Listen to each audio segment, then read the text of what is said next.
the ultimate guide to creating and playing a character. One of the best pieces of advice you can hear about acting is this: don't play your character, be your character. There's a big difference. Playing a character means pretending.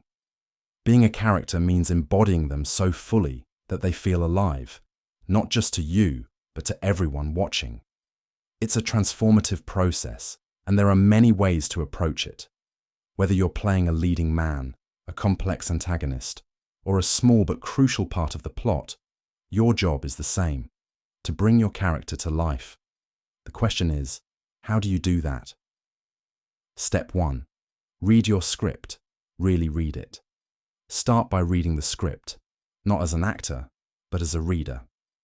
Your first read-through should feel like reading a story, immersing yourself in the world it creates. Only after you've understood the story as a whole should you go back and approach it as your character. When you revisit the script, focus on your character's arc or journey. Where does your character start and where do they end? What events or realizations cause them to change? Map out the key moments where major transitions occur for your character. These are the emotional turning points you'll need to fully understand and portray. Then, begin asking the most important question of all: why?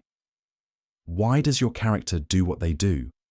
Why do they make certain choices, say certain lines, or react in specific ways? These why questions will lead you to the subtext, the layer of meaning beneath the words. Subtext is like the hidden part of an iceberg, the part you don't see, but that gives the visible tip its shape. For example, imagine your character says, "I love you." What's the intent behind those words? Are they expressing romantic love, familial affection, or sarcastic disdain? Are they speaking in a moment of vulnerability, in casual banter, or without meaning it at all?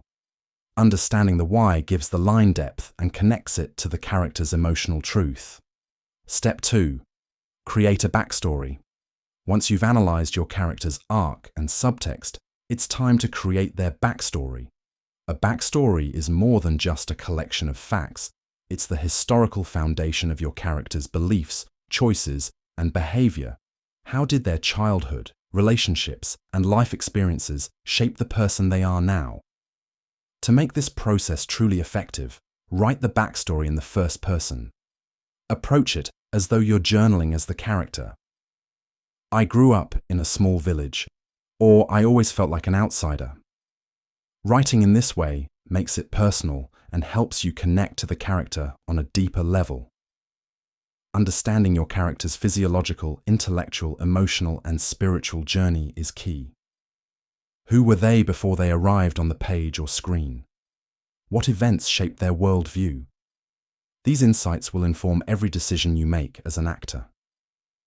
Once your backstory is complete, consider sharing it with your director or writer, depending on the level of collaboration you're comfortable with.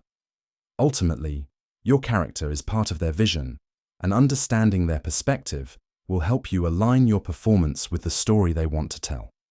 Step 3. Embody your character. Now it's time to move from the intellectual to the physical. Embodying a character means bringing them to life in how they move, speak, and interact with the world. There are two main approaches to this: outside in and inside out. Outside in. Some actors start with the physical aspects of the character. How do they walk? What's their posture like? Do they speak slowly and deliberately, or quickly and nervously? Sometimes, wearing a specific costume or holding a prop can help you find these details. Inside out. Others begin with the character's emotions and thoughts, letting those guide their physicality. If your character feels burdened by guilt, for example, how might that affect the way they stand or move? Both methods are valid, and often a combination of the two works best. For some actors, discovering a master gesture, a repeated physical movement unique to the character, can be a helpful anchor. Pro tip: if your character requires a specific accent or dialect, invest time in mastering it. Consider hiring an accent coach or using online resources. The way your character speaks is an extension of how they think and feel, and getting it right adds authenticity. Step 4. Observe real life.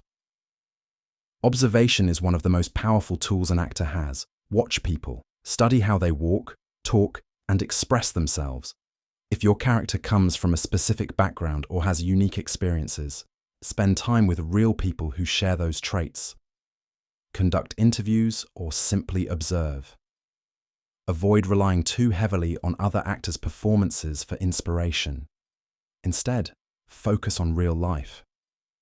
Authenticity comes from drawing on the world around you, not mimicking someone else's interpretation. Step 5. Internalize your lines. Knowing your lines is not enough. You need to own them. Memorize not only your lines, but also the lines of your co-actors. Why? Because acting is about listening as much as it is about speaking. The better you know the flow of the scene, the more present you can be in the moment. But don't stop at the words. Dive into the subtext. What is your character thinking and feeling as they speak? Visualize the images behind the words. When your character says, "I miss her," don't just say the line. See her, picture her face, hear her voice, feel her absence. This level of internalization makes your performance believable. Good acting looks like thinking, not just reacting. Step 6. Connect with the set. When you step onto the set or stage, take the time to connect with your environment. Touch the props. Walk around the space. Familiarize yourself with the textures, the weight of objects, the feel of the costume. This connection helps ground your performance in the world of the story. Step 7. Be present. When it's time to perform, trust the work you've done and let go. Acting isn't about control. It's about surrender. Be present. Listen to your co-actors, not just with your ears, but with your whole body. React to them as your character would, not as you would. And most importantly, relax. When the director calls action, step into the character's reality fully. When they call cut, step out just as fully. This is the beauty of acting. You get to live 100 lives and still come back to your own.